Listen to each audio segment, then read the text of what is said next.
Hello everyone. So today we will be talking about performance of transmission lines and load representations.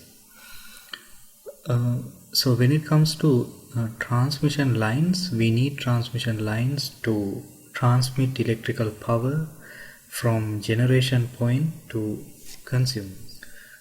And we'll also talk about load representation methods. For an example, we can represent loads like resistance and reactance methods, or using apparent power or active power. And when we are going to design a transmission line, we always need to think about the voltage drop, line losses, and efficiency of the transmission.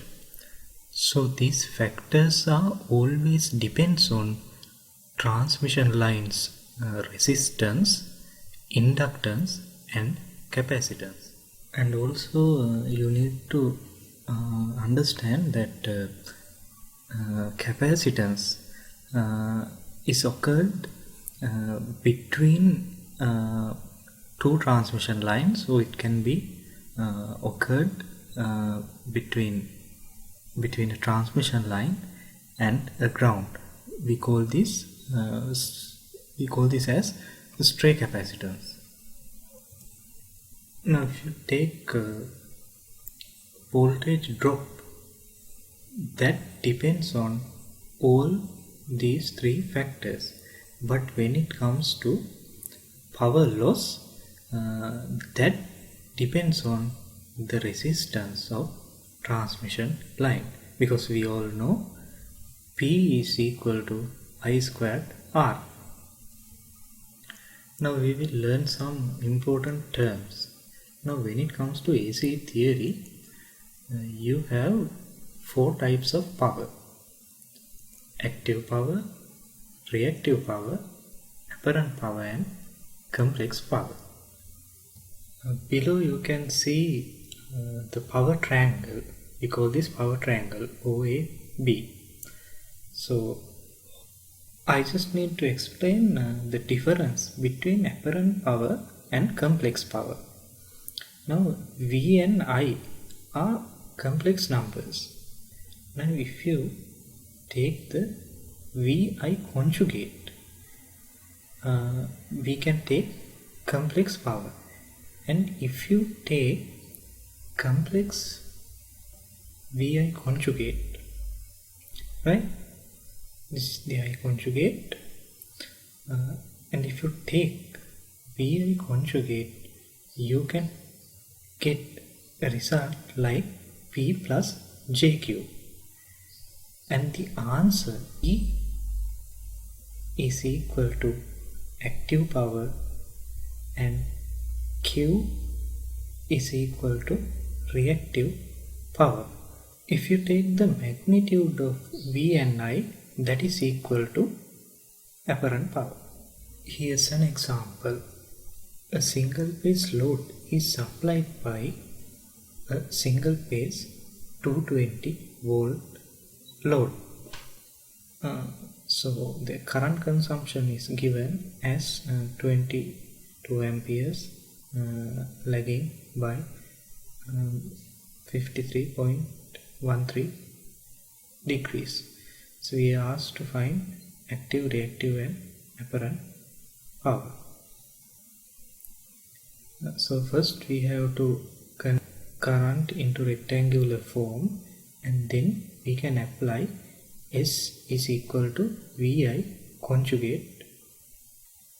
So here you can see 220 and the angle is 0, so 220 plus 0J, and we have to take the current and we have to get the conjugate.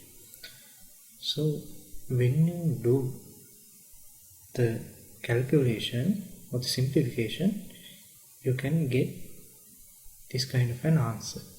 So this is equal to P, 2893 is equal to P Q is equal to 3880.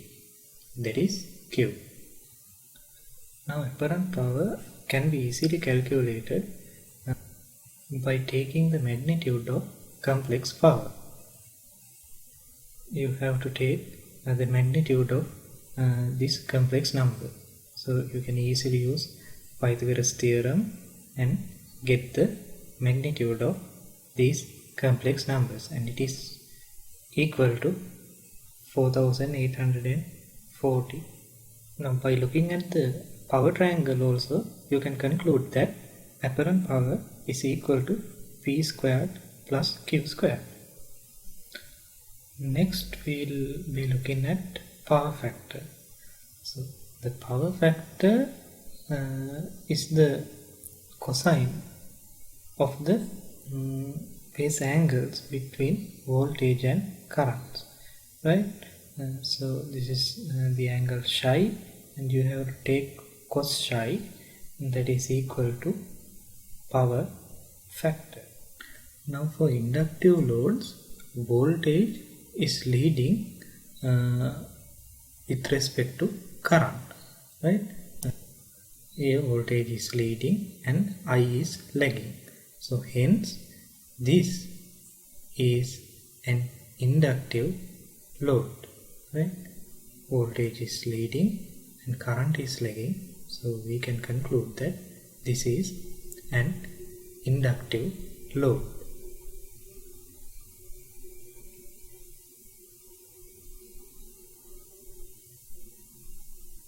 Right. Now let's say we've got a phasor diagram something like this. Now we can see that I is leading and V is lagging. So hence this is a capacitive load. IEEE or IEC method of defining power factor is as shown below. So you have to divide load's active power by apparent power, then you can take power factor. I have explained complex power before, so I'll skip this part and jump to the question. When you draw the phasor diagram, make sure you take V as the reference. Normally we take V as the reference.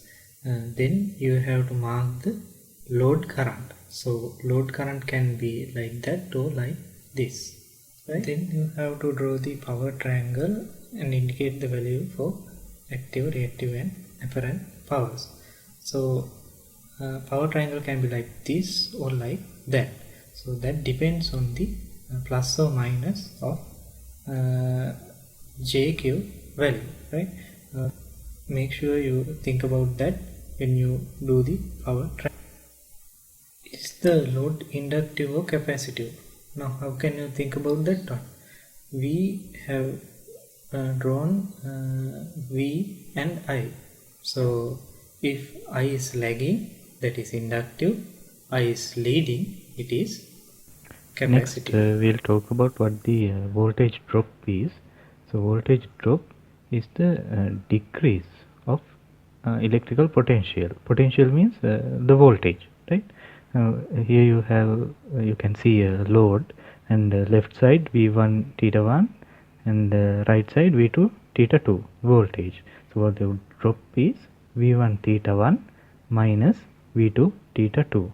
Make sure you put the angles as well, right? Now when it comes to impedance drop, so you take the magnitude of each of these values. So first you have to take the V1 theta 1, V2 theta 2, and when you take the magnitude, theta 1 and theta 2 cancels out, and you can simply take V1 minus V2. Now for an example, let's take this one. So 5 angle 30 and minus 2 angle 10. You cancels out those terms, and 5 minus 2 simply 3. Next you have a point of common coupling. So which means here you connect a generating facility generating elements, these generators G1, G2, and we connect those things to the loads. So the common point of those connections is called point of common coupling or common bus bar, right? This is the bus bar or point of common coupling. Next, you have voltage regulation. So in the voltage regulation, we talk about the change of voltage of sending end and the receiving end. You can simply say sending end or the generation side is input and output is the receiving end. So here no load means you haven't connected a load to the distribution system. So what happens is input is equal to output because no current. When it comes to loaded condition, sending end and receiving end has two different voltages. We'll do an example, then you can understand. So when you have load not connected to the transmission line, that is called no load, we have 11 kV at the receiving end. So in order to calculate percentage voltage regulation, you need to have voltage at the receiving end when it is loaded. So it is equal to 10.8 kV. Another thing you have to remember is these are line to line values, right? Here also it's 11 kV line to line value.